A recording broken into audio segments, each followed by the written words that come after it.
Hello, welcome to the Media Box. I'm joined by Vladimir PREBILIC, who is the rapporteur who observed local elections in Moldova.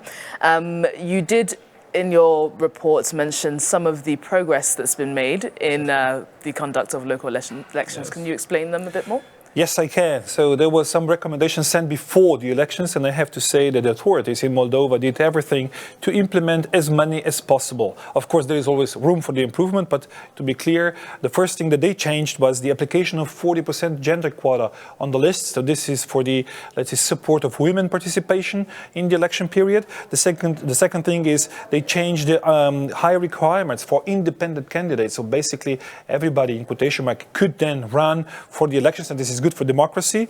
They also ban the artificial voter migration that was happening before, and also they strengthen the oversight over finances when we talk about campaigning. So these are some improvements. Of course, we also made some other improvements that are not being done. For example, the CEC that is controlling finances was overwhelmed by reports, and of course this is a shortcoming, should be changed maybe in the near future. And do you have any other ways they can improve? Oh, definitely. There are some other there. But for example, they should change the high requirements for the mayors. For example, you have to have a certain level of education that we think it's not necessary for the mayorship. So democracy should be open to everyone, regardless of what kind of education somebody may have.